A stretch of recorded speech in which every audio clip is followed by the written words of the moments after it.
contohnya teknik passing atau daya tahan yang lain, lari. Yang kedua ada kognitif, pemahaman aturan permainan, strategi, konsep peralatan, dan pola hidup sehat.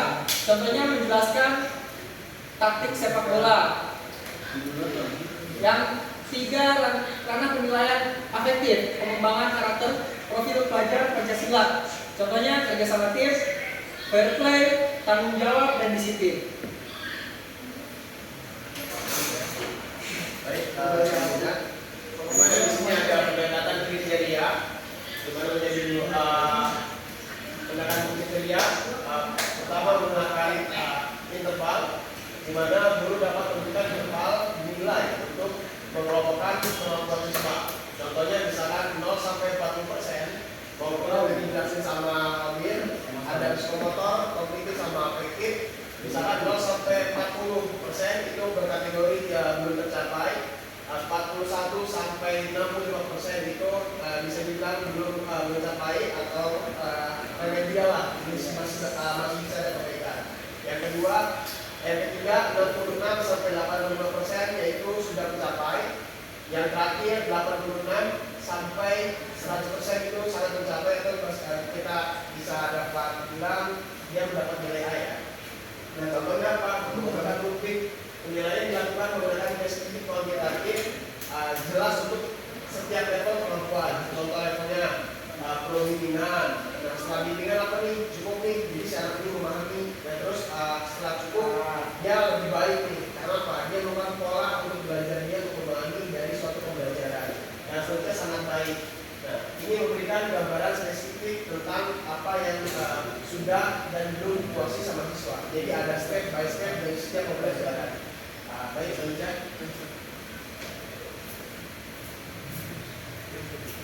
Di sini ada contoh rubrik passing sepak bola. Kriteria main skor 4. Yang pertama, kaki buku berada tepat di samping bola dengan lutut sedikit ditekuk. Contohnya ini. Jadi merebut bola lawan. Yang kedua, perkenalkan kaki pada bola tepat pada bagian tengah bola menggunakan kaki bagian dalam. Yang ketiga, badan condong ke depan untuk menjaga keseimbangan. Yang keempat, terdapat gerakan lanjutan kalau ruk yang lurus ke arah sasaran.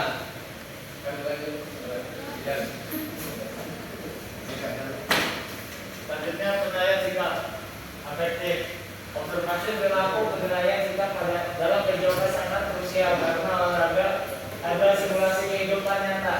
Guru mengamati perilaku siswa selama permainan dan latihan.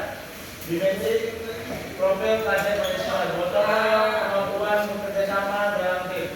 Mandiri, menyiapkan peralatan dan pemahaman sendiri. Bernalar kritis, mengambil keputusan cepat saat pertandingan.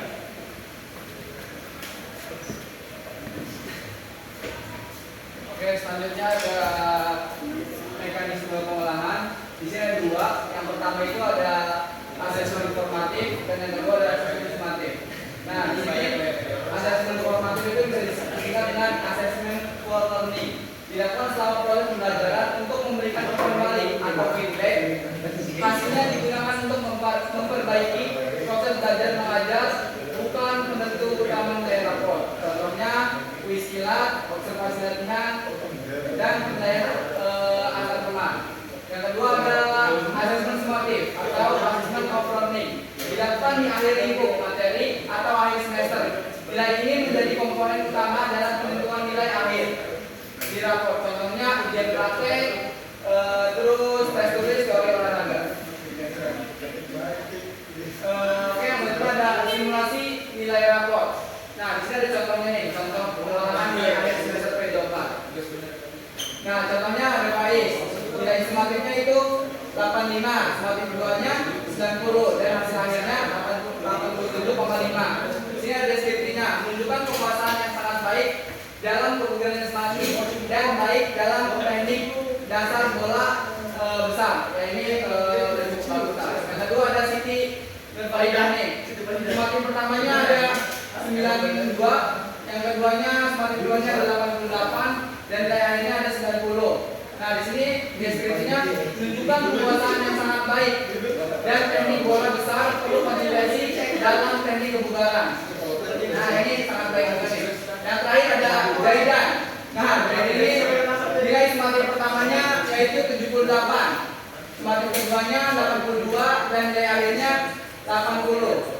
Mampu mempraktikkan teknik dasar dengan baik, perlu bimbingan lebih lanjut untuk meningkatkan daya tahan jantung. Oke, cukup. Ada yang mau bertanya? Tidak ada ya, langsung ke kesimpulannya. Jadi penilaian PJOK yang efektif tidak ada